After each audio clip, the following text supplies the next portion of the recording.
철학자 하이데거는 말은 존재의 집이라고 했습니다. 대단히 심오한 표현인데요.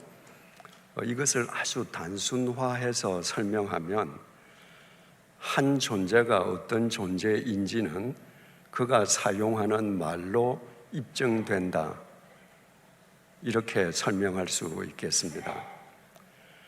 한평생 선한 마음으로 참된 삶을 살아온 사람이 사용하는 말과 한평생 수많은 사람들을 해코지하고 등을 치면서 살아온 사람이 사용하는 말이 결코 동일할 수 없을 것입니다.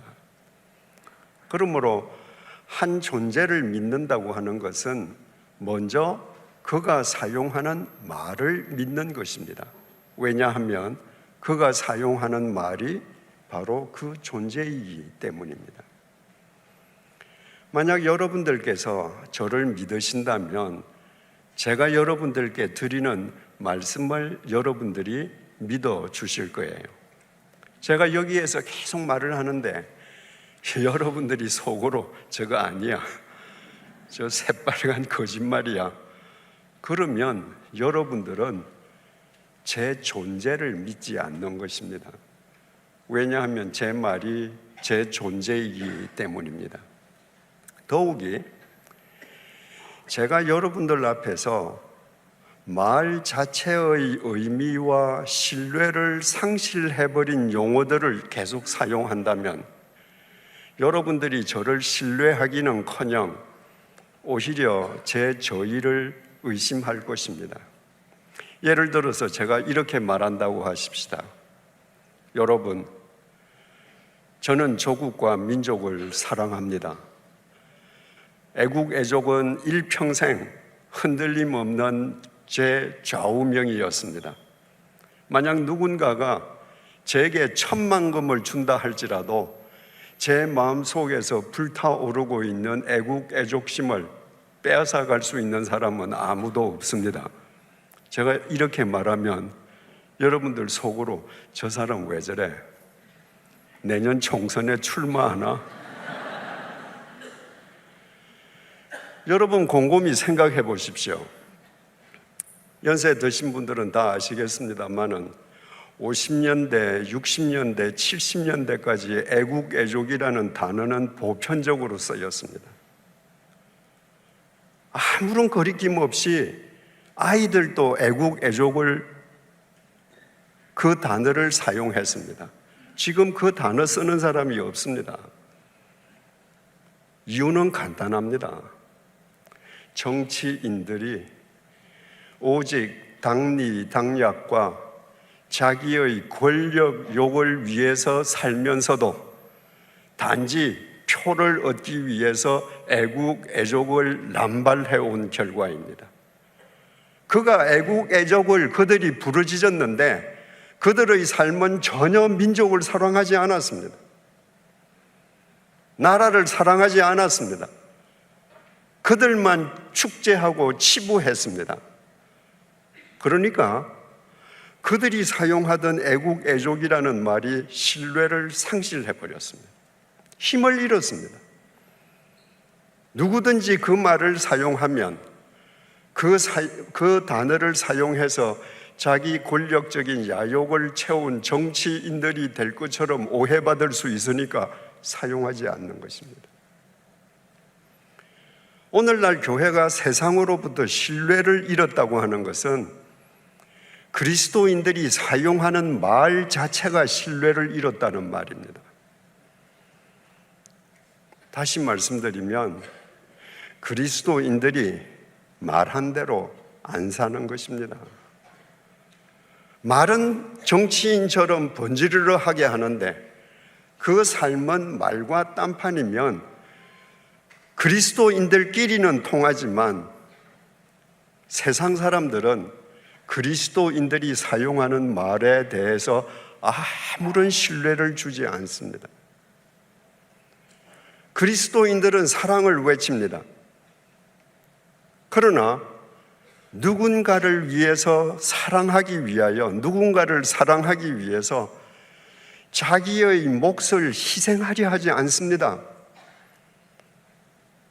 사랑을 외치면서도 교회 밖 세상 사람들보다도 자기의 몫을 더 확장하기 위해서 영악하게 하나님의 이름을 이용하면서까지 이기적으로 삽니다. 그리스도인들은 평화를 외칩니다. 그러나 목사 장로가 싸우는 거 보세요. 교인들끼리 싸우는 거 보세요. 평화가 있습니까? 평화를 경작하기 위해서는 나의 옥합을 깨트려야 합니다. 평화를 얘기하면서도 아무도 자기 옥합은 깨트리지 않습니다. 이건 don't touch.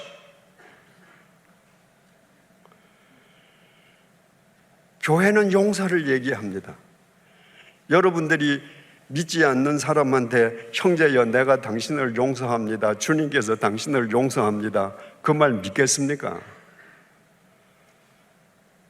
교인들끼리 싸워서 세상 법정에 가서 최고 대법원의 판결이 나도 교인들 간에는 화해가 이루어지지 않습니다. 용서는 말하는데 용서하기 위한 고통과 고뇌는 감수하려 하지 않습니다. 용서는 그냥 되는 게 아닙니다. 세상에서 가장 고통스러운 것이 용서입니다. 그 고통을 감수해야 되는데 이 고통은 뒤로 제쳐놓고 용서한다고 말합니다. 교회가 사회 정의를 부르짖습니다. 그런데 어디에서나 교회로 인해서 사회 정의가 확립되었다는 이야기를 여러분들 몇 번 들으셨습니까? 사회 정의가 확립되기 위해서는 구성원들이 공동선, 공동의 유익을 우선해야 합니다. 그런데 그리스도인들은 사회 정의를 외치긴 하면서도 하나님의 말씀을 왜곡하면서까지 자기 사익을 중요시 여깁니다.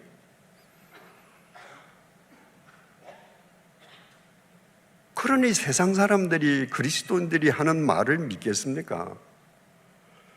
세상 사람들로부터 신뢰를 상실한 사랑, 평화, 용서, 정의 여러분들이 100번 외쳐도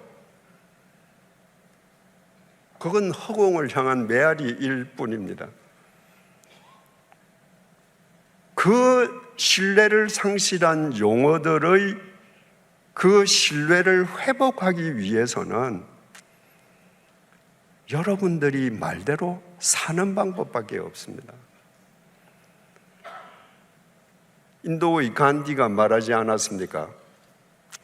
나는 예수는 좋아한다. 그러나 예수 믿는 사람들은 좋아하지 않는다. 예수 믿는 사람들은 예수의 말만 할 뿐 예수의 말대로 살지 않기 때문이다. 여러분 곱씹어 봐야 할 말입니다. 전 세계를 다녀봐도 한국 그리스도인들만큼 성경 공부에 열심인 분들이 있습니까? 오늘도 주일 낮 예배 드리시고 이 저녁 시간에 피곤한 시간에 여러분들 쉬셔야 되는데 또 나오셨습니다. 여러분들 이렇게 특심한 열심을 갖고 있습니다. 성경에 대해서 서로 이야기합니다. 잘 압니다. 그런데 그대로 삽니까? 안 삽니다. 공부하는 것 자체만 즐깁니다. 이야기하는 것 자체만 즐깁니다. 이제부터 교회는 사랑을 외치기만 할 것이 아니라 교회 밖 누군가를 사랑하기 위해서 내 몫의 감소를 웃으면서 감수할 수 있어야 합니다. 교회는 누군가와 평화를 구축하기 위해서 각자의 옥합을 주님의 이름으로 미련 없이 깨트릴 수 있어야 합니다.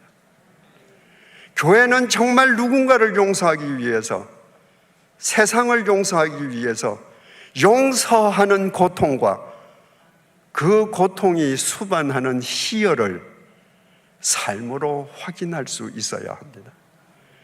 교회는 이 땅에 사회 정의를 확립하기 위해서 정의만 외칠 것이 아니라 사회 정의에 필수적으로 수반되는 자기 희생과 자기 헌신을 기꺼이 감수할 수 있어야 합니다. 그때 우리가 사용하는 말, 세상 사람들이 볼 때에는 신뢰 없는 허공을 두드리는 메아리에 불과한 그 말들이 회복되고 세상을 변화시키는 힘을 갖게 될 것입니다. 그리스도인들에 의해서 신뢰를 상실한 용어들의 신뢰를 회복시키는 것과 병행해서 시급하게 시행되어야 할 것이 또 하나 있는데요. 바로 교회 이름을, 그 교회 이름의 의미와 정신을 회복시키는 것입니다. 아주 예전에는 교회 이름이 다 동네 이름이었습니다. 그런데 70년대 대부흥기를 거치면서 더 이상 교회는 교회 이름을, 동네 이름을 짓지 않습니다. 의미 있고 아름다운 이름을 짓습니다. 의미 있고 아름다운 특별한 이름을 짓는다는 것은 바꾸어 말하면 그 교회를 구성하고 있는 공동체의 공동체적 선언입니다. 우리는 이렇게 세상 속에서 살겠습니다.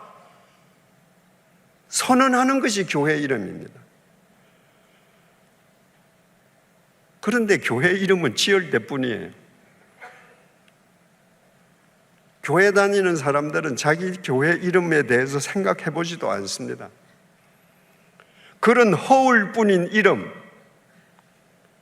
그 교회에 소속되어 있는 구성원들조차도 자신들의 공동체적 선언을 지키지 않는 허울뿐인 이름의 교회가 이 땅에 골목골목을 채우고 있다 한들 그런 교회가 세상을 변화시키겠습니까?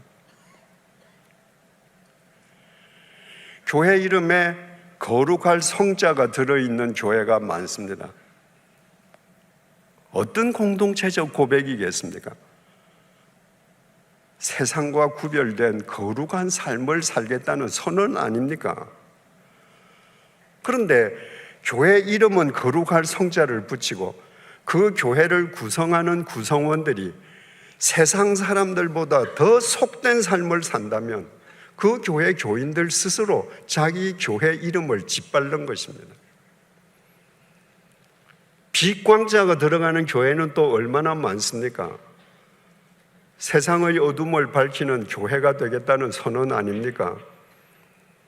그런데도 그들이 욕망의 어둠에서 맹인처럼 살아간다면 그들 또한 자기 교회를 부정하는 것입니다. 충자가 들어가는 교회도 많습니다. 우리의 구원자이신 예수 그리스도에게만 충성하면서 살겠다는 선언입니다. 그런데 그 교회를 구성하고 있는 교인들이 정작 충성하고 있는 대상이 자기 욕망에 불과하다면 그 얼마나 우스꽝스러운 이야기입니까? 전국적으로 사랑이라는 이름이 들어간 교회 이름이 많습니다. 우리는 주님께서 가르쳐 주신 사랑대로 사람을 사랑하면서 살겠다는 선언입니다.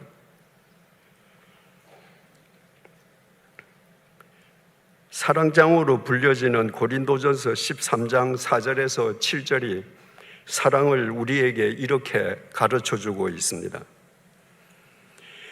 사랑은 오래 참고 사랑은 온유하며 시기하지 아니하며 사랑은 자랑하지 아니하며 교만하지 아니하며 무례히 행하지 아니하며 자기의 유익을 구하지 아니하며 성내지 아니하며 악한 것을 생각하지 아니하며 불의를 기뻐하지 아니하며 진리와 함께 기뻐하고 모든 것을 참으며 모든 것을 믿으며 모든 것을 바라며 모든 것을 견디느니라.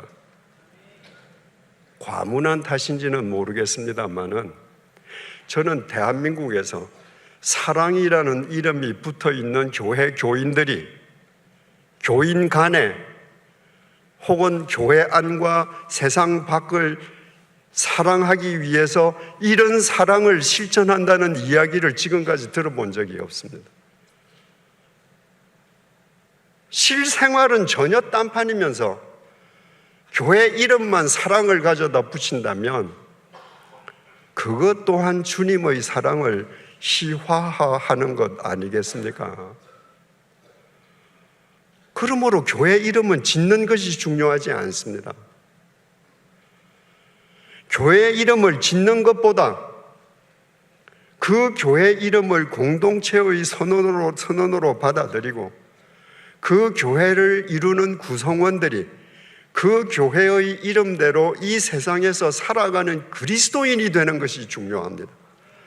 그때 교회의 이름들이 힘을 가질 것입니다. 그때 세상 사람들이 볼 때 교회의 이름에 신뢰를 던질 것입니다. 허울뿐인 이름이 아니고 명실상부한 이름을 가진 교회들이 도처에 생겨날 때 그런 교회들에 의해서 세상은 뒤집어지는 것입니다.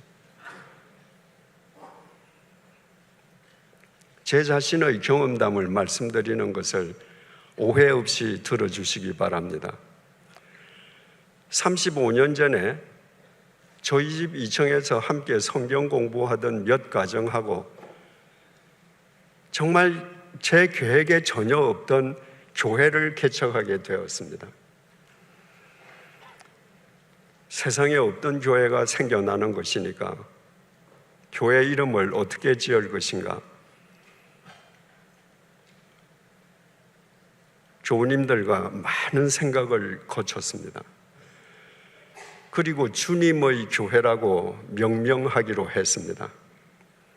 베드로가 주님께 주는 그리스도시요 살아계신 하나님의 아들이십니다라고 고백했고 주님께서 반석과도 같은 그 베드로의 고백 위에 너희들의 교회가 아니라 내 교회를 세우리라 천명하시지 않았습니까? 그래서 주님만이 주인 되시는 교회를 세우자. 제가 그 이름을 주장하기까지에는 제가 40살 때, 우리 나이로 40살 때 주님의 교회가 개척되었는데 40년을 살면서 목사가 주인인 교회, 특정 장로가 주인인 교회, 이미 은퇴한 원로 목사가 주인인 교회, 돈 많은 특정 교인이 주인인 교회를 너무너무 많이 봤기 때문입니다. 그래서 어떤 인간도 이 교회에서는 주인 행세하지 말자, 못하게 하자. 주님만 주인이심을 우리 삶으로 고백하자. 그런 의미로서 주님의 교회라고 지었습니다. 이름을 짓는 것으로 끝나는 것이 아니고 그것이 그 교회에 소속된 모든 교인들의 신앙 고백인 동시에 선언문이기 때문에 주님의 교회가 사람의 교회로 전락하지 않게끔 하기 위해서는 어떻게 해야 할 것인가? 구체적으로 실천한 사항들이 있었습니다. 첫째, 제 임기를 10년으로 제가 정했습니다. 그리고 10년이 되던 날 정확하게 교회를 떠났습니다. 제가 만약에 그런 규정을 만들지 않으면 제가 70살까지 개척 목사로서 그 교회 하면 나중에 죽을 때까지 원로 목사하겠죠. 그러면 그 교회는 이재철이 교회가 되는 겁니다. 장로님들 6년 심호하고 1년 안식년 후에 6년 심후, 총 13년 후에 장로님들 전부 다 은퇴하기로 했습니다. 그래서 주님의 교회는 원로 목사, 원로 장로를 두지 않기로 했습니다. 원로라고 하는 말을 둔다는 것 자체가 그 사람이 주인이 될 가능성을 두는 겁니다.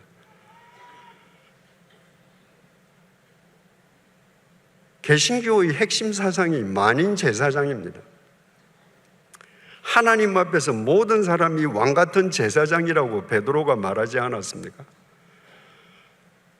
그런데 로마 가톨릭 교회의 계급 제도와 구별되지 않습니다. 오늘날 개신교회는 모두가 만인 제사장인데 예배 시간에 기도는 장로님 이외에는 아무도 못합니다. 그래서 주님의 교회에서는 세례받은 20세 이상의 교인, 세례받은 지 1년 이상 되는 20세 이상의 교인은 남녀를 불문하고 모든 예배에 가나다 순으로 기도를 했습니다. 주님께서 네 오른손이 하는 거 왼손이 모르게 하라 그러셨거든요. 주님만 알게 해야죠. 그런데 제가 신학교를 들어가기 전에 교인석에 앉아서 제일 이해할 수 없었던 것 중에 하나가 왜 주보에 헌금자 이름을 쓰지? 왜 성전 꽃장식 한 사람들 이름 쓰지? 무슨 헌물을 했다고 이름 왜 쓰지? 저거 안 쓰면 주님 모르시나? 헌금 봉투에 이름 쓰지 않는다고 주님이 모르신다면 그런 무능한 주님을 왜 믿으랍니까? 그래서 헌금 봉투에서 모든 이름을 다 지웠습니다. 주님의 교회 교인들은 수억의 헌금도 모두 무명으로 했습니다. 나는 교인들이 얼마 헌금하는지 전혀 알지 못했습니다. 바리새인 율법사들이 예수님에게 가장 큰 율법이 뭐냐고 물었을 때 첫째가 하나님 사랑이고 둘째는 그와 같으니, 그와 같다는 것은 둘째라고 해서 비중이 떨어지는 게 아니고 첫째와 똑같은 비중이다 그 말입니다. 그러니까 하나님 사랑과 사람 사랑, 이웃 사랑이 제일 큰 계명이다. 그 주님의 말씀을 실천하기 위해서 교인들이 헌금하는 모든 헌금의 50%는 하나님 사랑하기 위해서, 교회를 유지하기 위해서 사용하고 50%는 이웃을 사랑하기 위해서 교회 밖으로 내보냈습니다. 주님께서 교회라고 말씀하실 때 교회는 건물이 아니거든요. 나중에 또다시 말씀드리겠습니다만은 우리 자신이거든요. 근데 70년대, 80년대에 거쳐오면서 교회가 마치 건물인 것처럼 건물을 웅장하게 지어야 좋은 교회인 것처럼 호도되던 시절이 있었습니다. 그래서 교회는 우리 자신이지 건물이 아니라는 것을 보여주기 위해서 우리는 건물을 짓지 말자, 소유하지 말자, 우리 자신을 교회로 만드는 일에 올인하자. 그래서 정신여고 요청으로 정신여고의 강당을 주님의 교회가 100% 돈을 내어서 지어드리고 그 강당 일부를 빌어서 교회로 사용했습니다.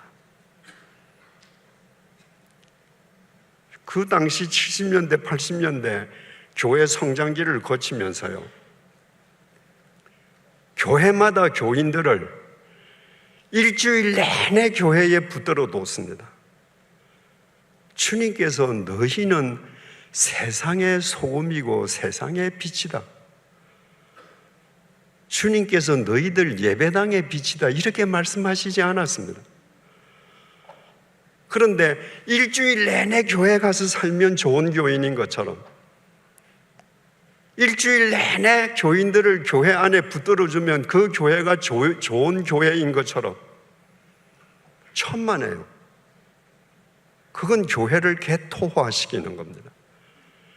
예배당 안에 교인들을 붙들어두면 그들이 언제 나가서 이 세상에서 소금과 빛의 삶을 삽니까? 그래서 주님의 교회는 주차장이 아니라 주유소다. 주차장은 차를 세우는 곳이지만 주유소는 급유하는 곳입니다. 내가 목적으로 하는 것을 가기 위해서 급유하는 데가 주유소입니다. 근데 만일 누군가가 급유를 목적으로 해야 할 주유소에 새 차를 사서 나는 일주일 내내 이 주유소에 주차해 두겠다. 그 사람은 차를 잘 못 산 거죠.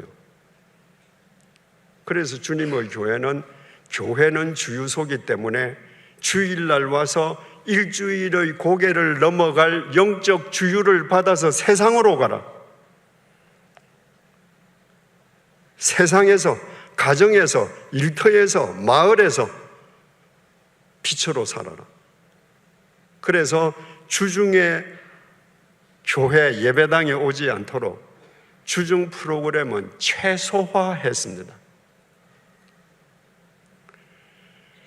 주님의 교회는 예산을 세우지 않았습니다. 예산은 경제 논리입니다. 내년도에 무슨 천재지변이 일어날지, 내년도에 무슨 일이 일어날지 우리는 아무도 모릅니다. 그런데 교회는 내년도 예산을 세웁니다. 1월 달부터 그 예산안에 따라서 지출을 합니다. 그러다가 그 예산안에 따른 헌금이 안 나오면 어떻게 해야 합니까?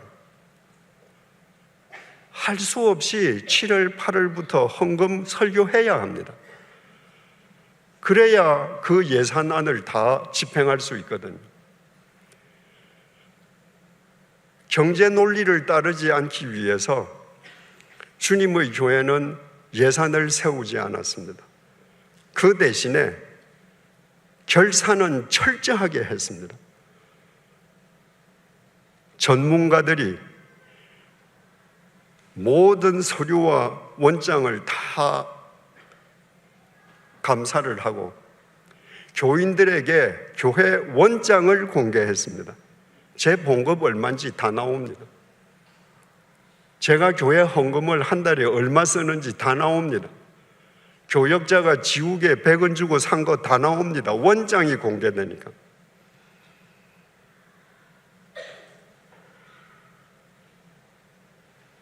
그러면 헌금이 함부로 쓰여질 수 없죠. 주님의 교회니까 주님만을 위해서 쓰여지게 되는 거죠. 여러분, 사랑은 낭비입니다. 어머니가 자식을 사랑하기 위해서 다 낭비합니다. 자기 체력도, 자기 인생도, 물질도 다 낭비합니다. 그게 사랑이거든요. 그런데 어느 날 그 어머니가 자식을 앉혀놓고 내가 너를 어떻게 키웠는데 계산하기 시작하면서부터 사랑의 관계가 깨져버리는 거예요. 교회가 하는 사랑의 행위는 낭비여야 합니다. 따지지 말아야 해요. 외부에 50%를 돈을 내면 얼마나 큰 금액입니까? 필요하다고 하는 데가 있으면 하나님이 그들로 하여금 우리에게 요청하게 하셨다고 믿고 낭비하는 마음으로 도왔습니다. 그러나 사랑이 낭비이기 때문에 사랑의 낭비를 하기 위해서 낭비하지 말아야 될 것은 절대 낭비하지 않았습니다. 주보, A4 용지 흑백 주보 한 장으로 만들었습니다.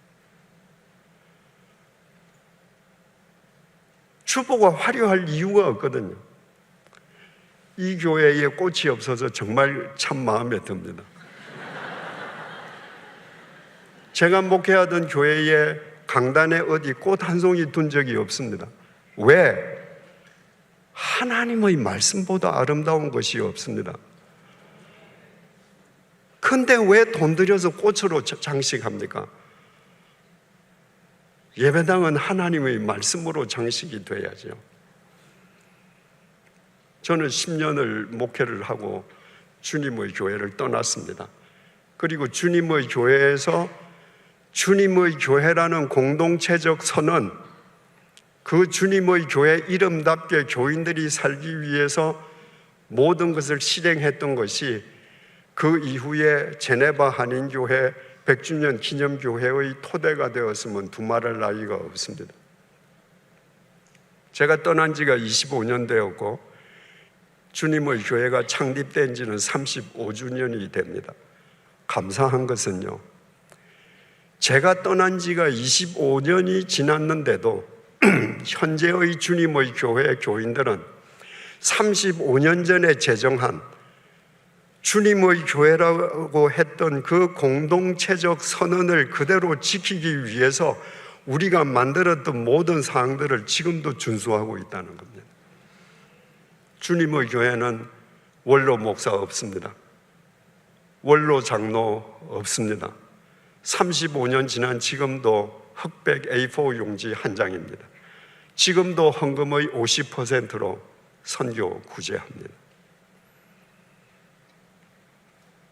여러분, 주님의 교회 이름을 주님의 교회라고 짓고 그 공동체적 선언을 지키려고 하는 이러한 구체적인 실천 사항이 없이 세월이 흘렀다고 하십시다. 그래서 주님의 교회 목사 장로가 서로 누가 헤게모니를 가질 것인가 서로 싸운다. 각 부서마다 팝을 싸움을 한다. 그러면서도 나가서는 우리 교회는 주님이 주인이신 주님의 교회입니다 라고 말한다면 그보다 더 우스운 코미디 소재가 있겠습니까? 여러분의 교회 이름은 호산나 교회입니다. 호산나 교회가 어디 있습니까? 행정구역상으로 부산광역시 강서구 명지 오션시티 6로 2에 위치하고 있습니까? 만약에 여러분이 호산나 교회는 이 주소에 있습니다 라고 말씀하신다면 그것은 이 건물을 의미함이 분명합니다. 여러분들께서 주일날 아침에 자 우리 호산나 교회 가자 할 때 여러분들의 머리에 이 건물이 먼저 떠오를 거예요. 여러분, 이 건물이 호산나 교회면 내일 만약에 천재지변, 지진이 일어나서 이 예배당 돌 위에 돌 하나도 남지 않고 흔적도 없이 사라져 버렸다. 그러면 지구상에서 호산나 교회는 없어진 겁니까? 그렇지 않습니다. 나중에 다시 말씀드리겠습니다만은 이 집은 여러분들이 모여서 예배 드리기 위해서 건축한 예배당입니다. 이 집은 예배당이고 호산나 교회는 여러분입니다. 그래서 이 집이 무너져도 여러분이 있는 한 호산나 교회는 사라지지 않습니다. 이건 제 얘기가 아닙니다. 사도 바울이 고린도 교회에 편지를 씁니다. 고린도 전서 1장 2절입니다. 고린도에 있는 하나님의 교회, 지금 바울이 고린도에 있는 하나님의 교회에 편지를 쓴다는 거예요. 그러면서 바울이 고린도에 있는 하나님의 교회를 이렇게 풀어서 설명합니다. 고린도에 있는 하나님의 교회, 곧 그리스도 예수 안에서 거룩하여지고 성도라 부르심을 받은 자들, 고린도에 있는 하나님의 교회는 예수 그리스도 안에서 거룩하여지고 성도로 부르심을 받은 사람들이 교회라고 정의했습니다. 또 각처에서 우리의 주, 곧 그들과 우리의 주 되신 예수 그리스도의 이름을 부르는 모든 자들에게 편지한다. 여러 군데에서 구주 예수 그리스도를 구주로 부르는 사람들, 그 사람들이 다 교회라는 겁니다. 바로 호산나 교회는 지금 이 자리에 앉아 계시는 여러분들, 주님 안에서 거룩하여지고 성도라고 부르심을 받은 여러분들이 호산나 교회입니다. 그리고 여러분들은 교회 이름을 호산나 교회라고 지었습니다. 그것이 여러분의 공동체적 선언입니다. 여러분, 호산나 교회가 은혜로운 예배를 드린다? 은혜로운 성경 공부가 많다? 미래를 대비한다? 청년들을 키운다? 이거 다른 교회 다 하는 겁니다. 이것만 한다면 호산나 교회일 수가 없습니다.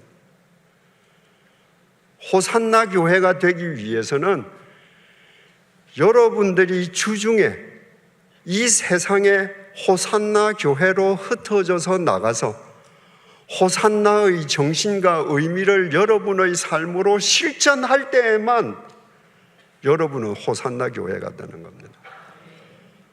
여러분들이 주중에서는 호산나라는 의미도 모르고 그 호산나를 삶으로 구현하지도 않으면서 나는 호산나 교회 교인이야 라고 자신을 자랑한다면 오직 당리당략에만 눈이 멀어 있으면서도 애국 애족을 부르짖는 정치인과 무슨 차이가 있겠습니까? 호산나는 히브리어로 호시아나라고 합니다. 히브리어 호시아나를 헬라어 신약 기자들이 헬라어로 음력을 하니까 호산나가 되었습니다. 이 히브리어 호시아나라는 말은 히브리어로 기록되어 있는 구약 성경에 한 번 나옵니다. 시편 118편 25절입니다. 여호와여 구하옵나니 이제 구원하소서. 이것이 히브리 원문에 아나 야훼 호시아나 이렇게 기록되어 있습니다. 그 호시아나 하는 것은 구하옵나니 이제 구원해 주소서. 이 구원해 주소서 하는 것이 반드시 죄에서의 구원을 의미하지 않습니다. 모든 상황에서의 구원을 뜻합니다. 가난에 처한 사람은 가난에서 구원해 주세요. 질병 때문에 고통당하는 사람은 질병 때문에 호시아나, 사랑 관계 때문에 고통을 받는 사람은 그 관계 속에서 호시아나, 나 좀 구원해 주세요. 그러니까 이 호시아나라고 하는 것은 지금 응답해 주세요 라는 말과 동일하다고 할 수 있습니다. 히브리 사람들은 이 호시아나라고 하는 이 짧은 기도문을 노래처럼 부르기도 하고, 특히 초막절 때는 제단을 돌면서 호시아나를 외쳤습니다. 구하옵나니 지금 구원하옵소서. 여러분, 이거 얼마나 절박한 기도입니까? 지금까지 내가 기도해왔습니다. 근데 주님, 내일이면 듣습니다. 지금 구원해 주셔야 합니다. 지금 자비 베풀어 주십시오. 지금 응답해 주십시오. 이게 호시아나입니다. 만약에 호산나 교회의 이름이 구약에 기인했더라면 교회 이름이 호시아나 교회가 됐을 것입니다. 근데 교회 이름이 호산나 교회라고 하는 것은 호시아나의 헬라어 음력으로 발음된 거니까 신약의 뿌리를 내리고 있다는 것을 알 수 있게 됩니다. 신약에 이 호산나라는 말은 세 곳에 나옵니다. 마태복음 21장, 마가복음 11장, 요한복음 12장에 나오는데 전부 다 예수님께서 예루살렘으로 입성하시는 동일한 장면을 묘사한 겁니다. 그래서 그 세 장절 중에 가장 구체적으로 우리에게 정언해주고 있는 마태복음 21장, 오늘 본문을 우리 한번 보시겠습니다. 21장 6절부터 17절입니다. 먼저 6절부터 10절 상반절까지 보겠습니다. 제자들이 가서 예수께서 명하신 대로 하여 나귀와 나귀 새끼를 끌고 와서 자기들의 겉옷을 그 위에 얹으매 예수께서 그 위에 타시니 무리의 대다수는 그들의 겉옷을 길에 펴고 다른 이들은 나뭇가지를 베어 길에 펴고 앞에서 가고 뒤에서 따르는 무리가 소리 높여 이르되 호산나 다윗의 자손이여 찬송하리로다. 주의 이름으로 오시는 이여 가장 높은 곳에서 호산나 하더라. 예수께서 예루살렘에 들어가시니 온 성이 소동하여 이르되, 예수님께서 지금 평화의 왕으로, 더 구체적으로 말씀드리면 인간을 구원하시기 위해서 십자가의 제물이 되시기 위해서 예루살렘으로 입성하시는 장면입니다. 예수님께서 나귀도 아니고 볼품없는 나귀 새끼를 타셨습니다. 지금 평화의 왕으로 입성하시는데 예수님이 타신 그 새끼 나귀 덩어리에는 화려한 왕의 문양이 새겨져 있는 가죽 안장이 아니고 제자들이 덮은 냄새나는 남루한 옷이었습니다. 새끼 나귀 타고 안장도 없이 그 빈민 제자들의 옷을 덮은 그 나귀 위에 앉으시고 왕으로 입성합니다. 여러분, 이 장면이 감동할 만한 장면입니까? 이 코미디 아닙니까? 아니, 왕이라면서 나귀 새끼 타고 빈민 옷을 안장으로 삼고 그리고 입성한다. 이건 누가 봐도 이거는 우스운 광경입니다. 그런데요, 예루살렘의 군중들이 다 몰려왔습니다. 그들이 예수님이 탄 나귀 앞에 붉은 카페트가 없기 때문에 자기네들의 옷을 벗어서 카페트를 대신하고 나뭇가지를 깔았습니다. 그리고는 호산나, 구하옵나니 이제 구원하옵소서. 다윗의 자손이요. 다윗의 자손은 메시아를 가리키는 유대인식 표현입니다. 메시아요, 이제 구원하소서. 그러니까 아까 이 호산나라고 하는 것은 반드시 죄에 대한 구원만이 아니라 모든 상황에서의 구원이라 그러지 않았습니까? 그러니까 모든 이스라엘 군중들이 자기네들이 처해 있는 상황에서 지금 구원해 주십시오, 메시아여 하고 소리를 질렀습니다. 누구를 향해서? 나귀 새끼를 타고 빈민 옷을 안장 삼은 그 우스꽝스러운 예수를 향해서.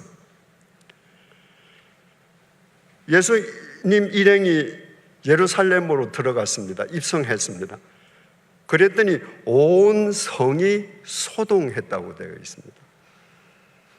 여기 소동했다는 것은 헬라어 동사로 세이오라고 기록되어 있는데요, 지축이 흔들렸다는 말입니다.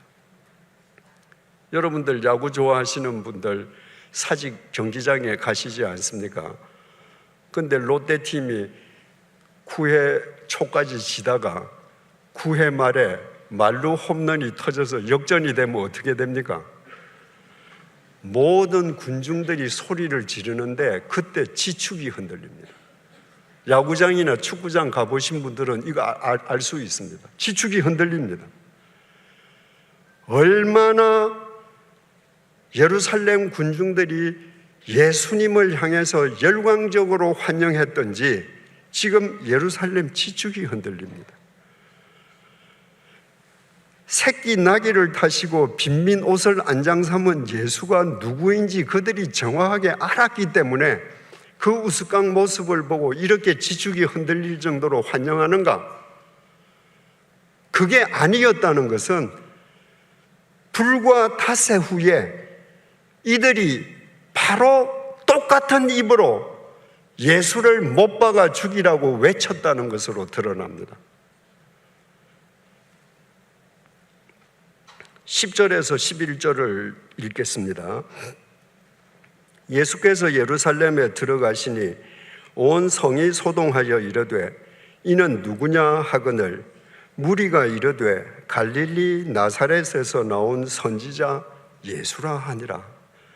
군중들이 주축이 흔들릴 정도로 호산나, 지금 구원해 주십시오, 다윗의 자손이여. 다윗의 자손은 메시아를 향한 호칭이라 그러지 않았습니까? 메시아여 지금 구원해 주소서 하고 외칩니다. 메시아는 하늘에서 내려오시는 하나님입니다. 자기네들 입으로 지금 그렇게 외치고 있습니다. 그런데 저 누구야 저 사람? 그러니까 나사렛에서 나온 선지자 예수야. 선지자는 사람입니다. 땅에서 나오는 사람입니다. 메시아하고 선지자는 같을 수가 없습니다.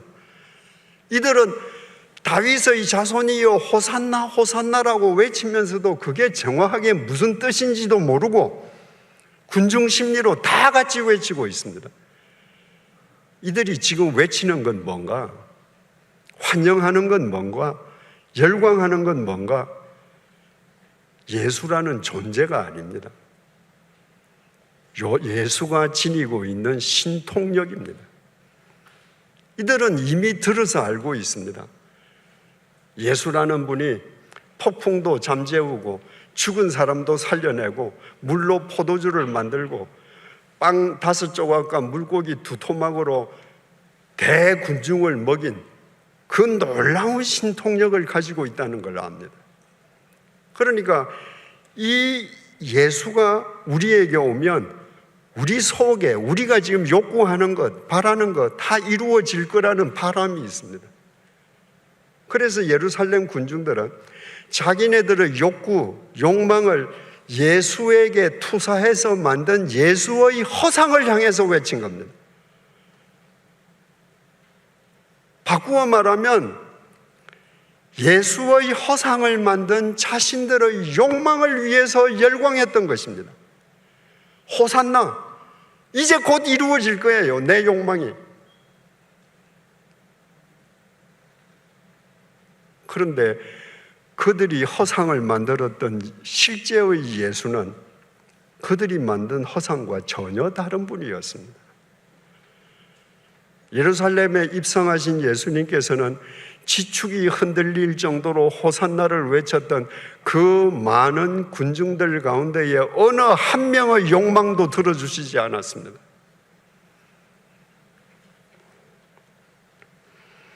(12절에서 13절입니다) 예수께서 성전에 들어가서 성전 안에서 매매하는 모든 사람을 내쫓으시며 돈 바꾸는 사람들의 상과 비둘기 파는 사람들의 의자를 둘러 엎으시고 그들에게 이르시되 기록된 바 내 집은 기도하는 집이라 일컬음을 받으리라 하였거늘 너희는 강도의 소굴을 만드는도다 하시니라.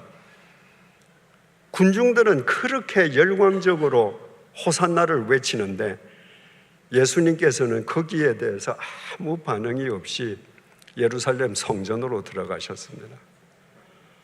거룩한 성전에서 기도하시기 위함이었는가? 아니었습니다. 예루살렘 성전은 대제사장 무리의 비호하에 예루살렘을 장악한 사악한 장사꾼들에 의해서 강도의 소굴로 변해 있었습니다. 그 강도의 소굴을 정화하시기 위해서 예수님께서 들어가셨습니다. 모든 장사꾼을 다 내쫓으셨습니다. 그뿐만이 아닙니다. 장사꾼들의 좌판과 의자를 둘러 엎으셨습니다. 14절입니다. 맹인과 전원자들이 성전에서 예수께 나오매 고쳐주시니라. 방금 전까지 예루살렘 성전은 강도의 소굴이었습니다. 선량한 사람들을 등쳐먹는 대제사장 무리와 결탁한 사악한 장사꾼들에 의해 장악당한 성전이라고 말할 수 없는 강도의 소굴이었습니다. 그 강도의 소굴이 하나님의 성전으로 회복되었습니다. 맹인과 전원자들이 성전으로 나올 수 있게 되었고, 그 순간에 하늘에서 하나님의 치유의 생명의 역사가 내려옵니다. 하나님의 통로가 되었습니다. 강도의 소굴과 하나님의 통로, 이 사이에 뭐가 있었는가? 예수님의 둘러 엎으심이 있었습니다. 인간들이 자기 욕망의 노예가 되어서 자기를 둘러 엎지 못할 때, 스스로 자기 부인을 하지 못할 때 예수님께서 타율적으로 그들을 쫓아내시고 둘러 엎으셨습니다. 주님께서 둘러 엎으심으로 비로소 강도의 소굴이 생명과 능력의 통로로 회복되었습니다. 15절입니다. 대제사장들과 서기관들이 예수께서 하시는 이상한 일과 또 성전에서 소리질러 호산나 다윗의 자손이여 하는 어린이들을 보고 노하여, 대제사장 무리가 분노했습니다. 경노했습니다. 이유는 두 가지였습니다. 예수께서 하시는 이상한 일 때문에, 이 이상하다는 말은 정상에서 벗어난 일이다, 그런 뜻이 아니고요. 헬라어 다우마시오스는 영어로 표현하자면 wonderful, marvelous, 경탄할 만한, 놀라운, 불가사의한, 이 말입니다. 여러분, 유대 사회에서요, 정치 권력은 총독이 지니고 있지만 종교 권력은 대제사장이 지니고 있습니다. 유대인들이 하나님의 선민을 자처하면서 그들이 얼마나 종교적입니까? 그러니까 로마 제국의 총독보다 대제사장에게 더 예속이 되어 있었습니다. 유대인들의 생사 여탈권을 지니고 있는 이 대제사장 무리가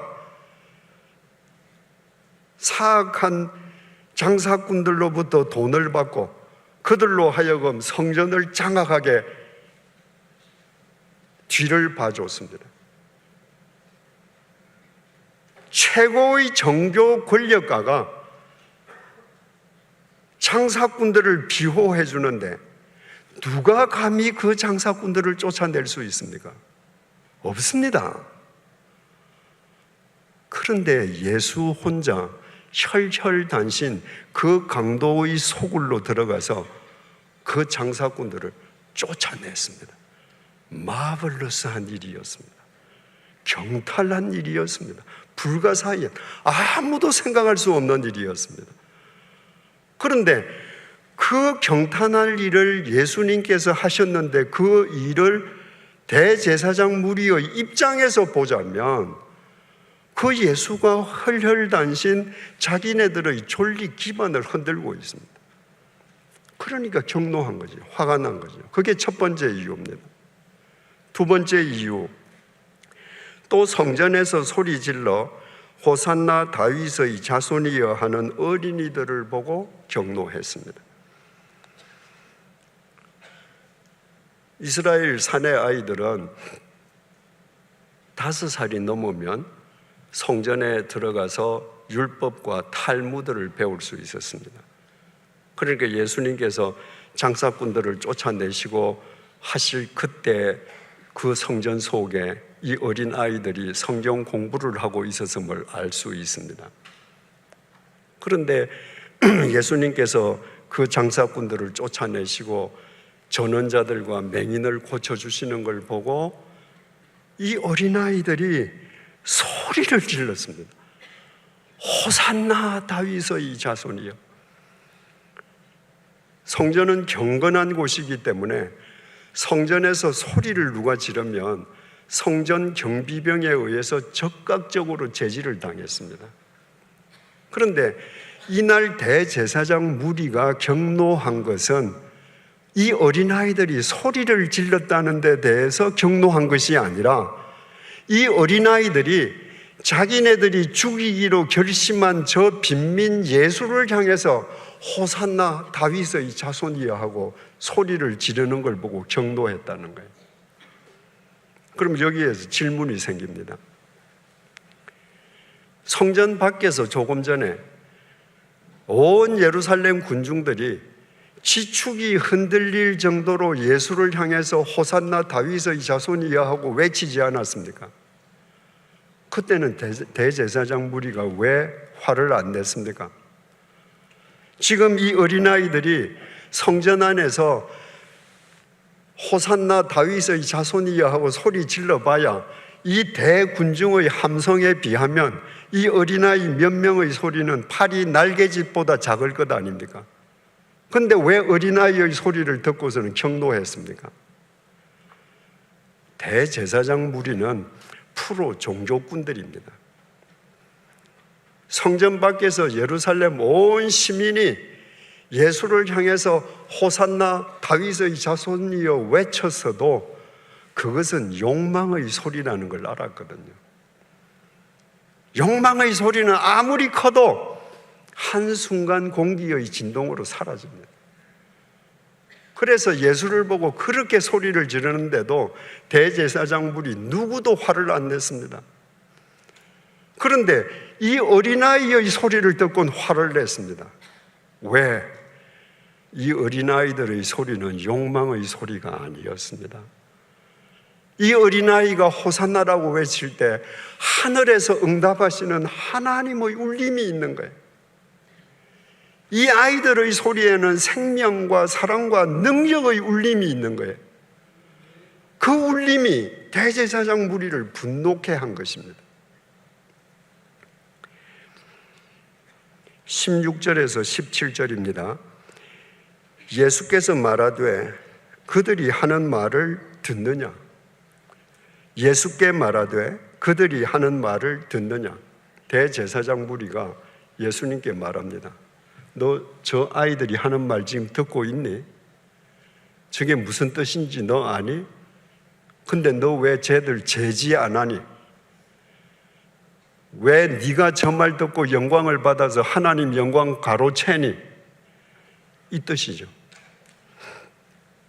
예수께서 이르시되 그렇다. 어린 아기와 젖먹이들의 입에서 나오는 찬미를 온전하게 하셨나이다 함을 너희가 읽어본 일이 없느냐 하시고 그들을 떠나 성 밖으로 베다니에 가서 거기서 유하시니라. 예수님께서 대제사장 무리에게 답변하신 이 답변은 시편 8편 2편의 인용입니다. 시편 8편 2편을 공동 번역으로 읽어드리겠습니다. 어린이 젖먹이들이 노래합니다. 이로써 원수들과 반역자들을 꺾으시고 당신께 맞서는 자들을 무색해 하셨습니다. 지금 여기에 어린이와 젖먹이, 그러니까 가장 약하고 보잘것없는 생명체지요. 거기에 대비해서 원수, 반역자, 맞서는 자들이 나옵니다. 이 아이들의 노래에 원수, 반역자, 맞서는 자들이 무색해졌다는 거예요. 이 원수, 반역자, 맞서는 자들은 누구겠습니까? 성전을 강도의 소굴로 만드는 장사꾼들, 그들을 비호한 대제사장 무리들, 욕망의 소리로 예수의 허상을 향해서 호산나를 외쳤던 예루살렘 군중들, 그들을 다 가리킵니다. 그들이 이 어린 아이들의 노래 소리 앞에서 무색해졌다. 왜? 이 반역자, 원수, 맞서는 자들은 다 겉으로는 어떻게 보이든지 본질적으로는 욕망의 노예들이었거든요. 그런데 이 순수한 어린아이들이 외치는 이 호산나 소리 앞에서 그들이 그동안 섬겨온 것이 욕망이었다는 것이 여지없이 드러난 겁니다. 그래서 그들이 무색해지고 말았습니다. 자, 이제 오늘 이 본문 내용을 머릿속에 한번 그려보십시다. 예루살렘 성전이 있습니다. 이스라엘 백성들은 예루살렘 성전을 하나님과 동일시했습니다. 그 집 자체를 신성시했습니다. 그런데 그 집이 강도의 소굴로 변했습니다.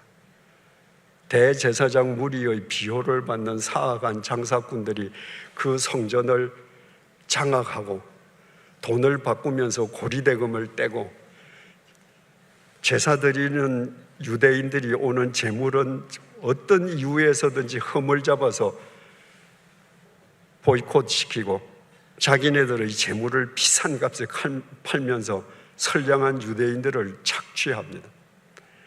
그 강도의 소굴에 가서 유대인들이 100번 제사를 드린다 한들 그들에게 하나님의 능력이 임하겠습니까?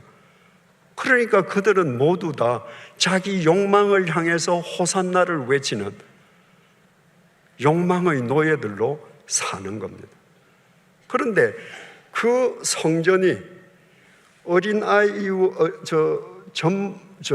맹인과 전원자들이 치유를 받는 생명의 역사가 일어나는 생명의 통로로 회복이 되고 호산나를 진실로 외치는 하나님의 응답이 있는 아이들의 외침이 울리는 하나님의 집으로 회복됩니다. 그 사이에 뭐가 있습니까? 주님의 둘러 엎으심이 있습니다.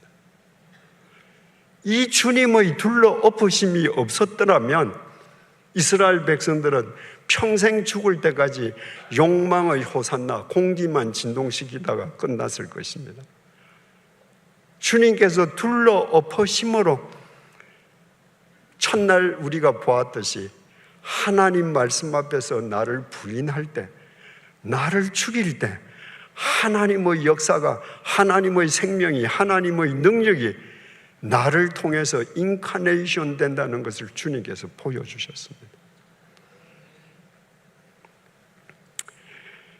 고린도전서 3장 16절에서 17절입니다.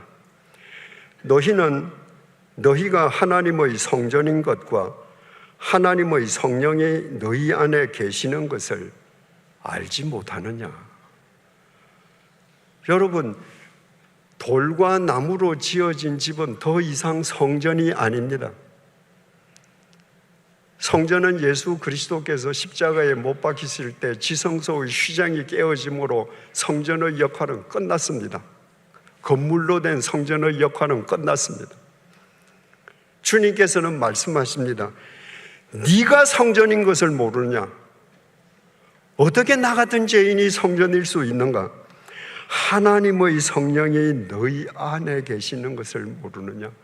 나는 보잘것없는 죄인이지만 나를 부르시고 구원해 주신 하나님의 성령이 내 안에 계시기 때문에 그분이 거하시는 내 심령이 하나님의 성전인 것입니다. 누구든지 하나님의 성전을 더럽히면, 네가 하나님의 성전을 더럽히면,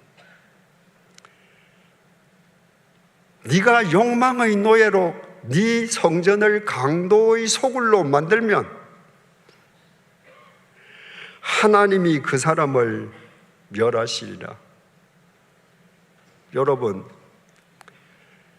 여러분들이 적당하게 말씀 왜곡하고 알면서도 말씀 유린하고 살면요, 첫날도 말씀드렸지만 분명히 큰 자동차 탈 수 있습니다. 큰 아파트 살 수 있습니다. 자식들에게 엄청난 재물을 상속해 줄 수도 있습니다. 그런데 여러분은 영적으로 죽은 사람입니다.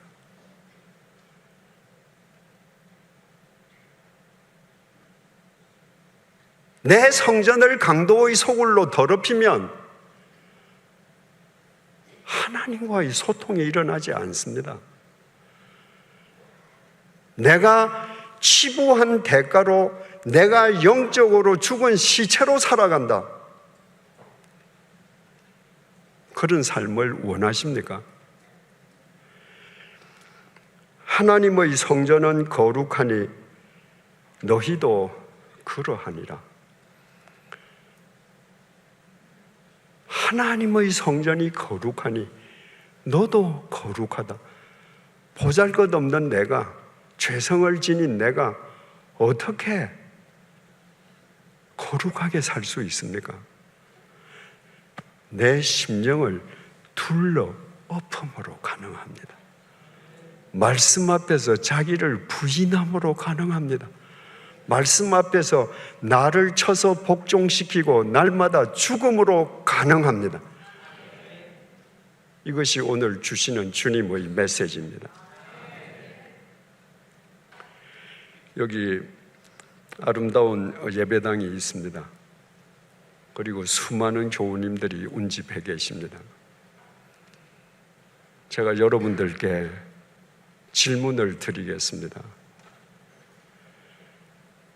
여러분들이 이 예배당에 모여서 하나님을 향해서 호산나, 응답해 주십시오, 구원해 주십시오 라고 소리 지를 때 그것이 허망한 욕망의 소리입니까? 아니면 말씀 앞에서 자기를 부인하는 소리입니까? 여러분들이 이곳에서 하나님께 기도할 때 그 기도가 오로지 여러분의 욕망을 위한 외침입니까? 아니면 여러분을 쳐서 복종시키는 소리입니까? 아름다운 예배당을 짓고 사람이 많이 모이는 것, 그것은 하나님 앞에서 아무런 자랑이 되지 않습니다. 아무리 집이 예뻐도, 아무리 사람이 많이 모여도 그들이 자기를 둘러엎지 않는 사람이라면 그들이 모여있는 그 예배당은 2000년 전에 주님께서 강도의 소굴이라고 질타하셨던 성전과 다를 바가 아무것도 없기 때문입니다. 여러분, 많은 그리스도인들이 믿음을 미신과 구별하지 못합니다. 미신은 내게 있는 달란트와 내게 있는 물질과 내게 있는 모든 것으로 하나님을 달래고 얻는 겁니다. 그래서 내 목적을 성취하는 것이 미신입니다. 무당에게 가서 굿하는 사람이 자기 부인을 합니까? 아닙니다.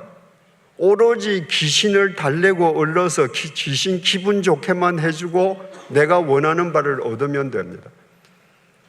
믿음은요, 하나님은 내가 절대로 달래고 얻을 수 없는 분인 줄 알고 오직 하나님의 말씀 앞에서 내가 죽어야 됨을 알고 하나님의 말씀 앞에서 날마다 나를 부인하는 것이 믿음입니다. 그래서 미신에는 자기 변화가 없습니다. 100년을 믿어도 변화가 없습니다. 믿음에는 매일 변화가 있습니다. 왜? 매일 자기를 부인하기 때문입니다. 여러분이 이곳에서 평생을 기도하고 소리치고 외치고 했는데 그것이 믿음의 소리가 아니고 하나님을 달래고 얻으려는 미신의 소리였다면 그보다 통탄할 일이 어디 있겠습니까? 이사야 55장 8절에서 9절 말씀입니다. 이는 내 생각이 너희의 생각과 다르며 내 길은 너희의 길과 다름이니라. 여호와의 말씀이니라. 이는 하늘이 땅보다 높음같이 내 길은 너희의 길보다 높으며 내 생각은 너희의 생각보다 높음이니라. 여러분, 하늘 땅 차이가 얼마입니까? 끝이 없습니다. 하나님의 생각과 하나님의 생각을 풀어나가시는 길은 땅보다 하늘이 높은 같이 우리의 생각과 우리의 길보다는 상대가 안 될 정도로 높습니다. 만약에 내 생각과 내가 추구하는 길이 하나님의 생각과 길이 똑같다면 그 하나님 왜 믿습니까? 아니, 내 생각과 길이 하나님보다 더 우월하다면 그 하나님 왜 믿을래요? 여러분들께서 여러분의 욕망으로 주님을 믿는 것은 저 끝도 없이 높은 데 계신 하나님의 뜻을 여러분의 수준으로 끌어내리는 겁니다. 그보다 어리석은 짓이 어디 있습니까?